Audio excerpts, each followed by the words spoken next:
3 anos, vai para fevereiro. Esta se fazia em abril, digo que o medio ambiente que não lhe dá dado autorização e está a coisa parada. É a pista de fotografia mais grande que vai fazer em Europa. Quanta gente vai entrar aí a trabalhar? Bueno, de momento 80 pessoas, de momento. Era um pequeno periódico que eram 400. Sim, primeiro... Caralho, 480 sai uma 400 pessoas nesta volta, a gente por aqui, por exemplo, que tem animais, não vai, unicamente que te... Eu, pelo menos, já não vou, porque já passo da idade, não sabe? Pero, gente jovem, sim, pero aqui de Olinhã é lugarinho pequeno, são 15 vizinhos. É na de Cabo Vilã quantos trabalham? Na de Cabo Vilã trabalham pouca gente, porque isso é uma empresa de natureza. É para ele pescar nova? Sim, em evento todas as semanas buscar lá amostras de água desta zona, da outra parte. Eu escutei que lhe regalaram. Diziam na frente. Se o regalaram, já era regalado. Assim nem foi vendido, nem cá ser regalado. É o que foi, pagaram-lhe muito. Claro, estão os velhos de Olinhã estão ricos com o que cobraram. Riquíssimos.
Não lhe pagaram nada.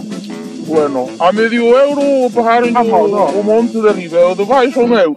Disseram, ai que vender. Primeiro se fizeram uma reunião, para eles fizeram o terreno, e agora está-se ali abandonado. Há 3 anos, só sai para fevereiro.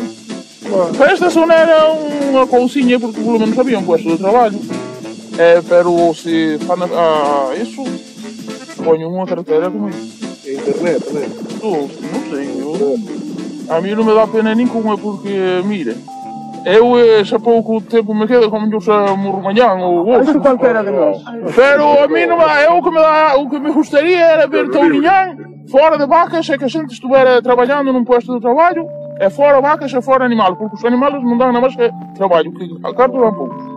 É pelo menos que se modernizar é algo. É que a gente não deve por aí que a maleta lomo por um de arriba. Porque nunca fui, não sabe como é, pero que fui, Sabe como é o mundo. Ao melhor vai na gente de fora da Tourinhã que vem aí sim trabalhar, não se pode dizer nada. No periódico já sali muitas vezes, pero já há tempo. Agora também já deixaram que lhe venderam, pero claro, o diz que não se pode fazer caso. Disseram que volveram a vender? Que se venderam a outros. Isso sim que o que eu comprou, o Pesca Nova se vendia outra vez a ganar bem, né? Eu já fui o que veio fazer o rolho. Aí sim, aí veio ele personalmente. Primeiro juntou-os todos aí num bar que há aí, juntou os vizinhos todos, tal dia, vem-se a tal hora que há aí uma reunião sobre isto. Dou-lhe umas empanadas, sentou-lhe o vizinho com vinho, como deu o outro. Depois, para outro dia, Todos vendem. Vem saber os resultados, vem ele amar o de Pesca Nova. Disse que lhe havia dado o de Pesca Nova. Bueno. Ele tinha muito interesse, que havia que firmar já antes, Este havia que vender-lhe que se não vendias que expropriavam, se não vendias que expropriavam.